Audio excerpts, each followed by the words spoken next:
I'm Susan Mendelson. I'm with the Lazy Gourmet, co-founder of the Lazy Gourmet, celebrating our 35th anniversary, hard to believe. It all started with the Nanaimo bars on 4th Avenue in 1979, and today I'm going to demonstrate how the home cook can make the Nanaimo bars that we've been making for 35 years at the Lazy Gourmet. It's egg and sugar, and then we're going to put in the melted butter, and we're just going to mix it. And then we're going to put it on top of a bain-marie, and we're going to cook it until it gets thick. And once it thickens, then we know that the egg has cooked. So if you follow me, we'll go over and have a look at that. So here we have the egg and the butter and the sugar, and that's the base that what we're going to take, and we're just going to mix it.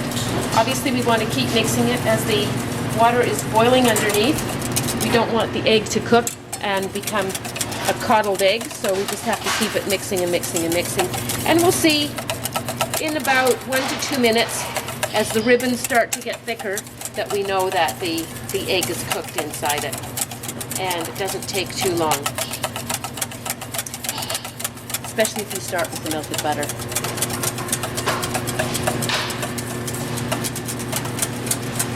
Okay, ready to go. Now we're going to mix the egg, sugar, and butter mixture in with the graham wafer crumbs and the coconut. The Lazy Gourmet has decided to leave the nuts out of our base of Nanaimo bars. So the traditional recipe had walnuts in it or pecans, but we've decided not to do that because there's so many people with nut allergies today.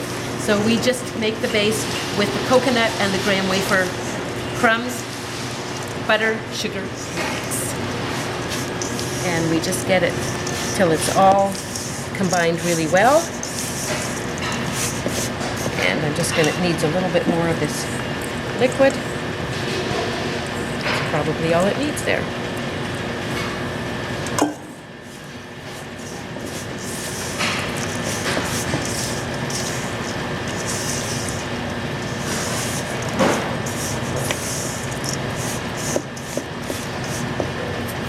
Now, if it hasn't blended exactly as much as you want, this is what I do. You noticed I did wash my hands before I got in there.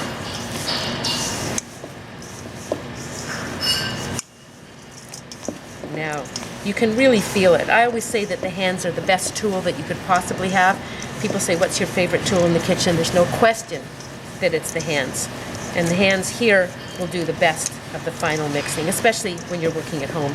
We're not going to do this for a batch when we're making 6 sheet pans, but we can certainly do it here. And you can just see how nicely it squeezes together like that.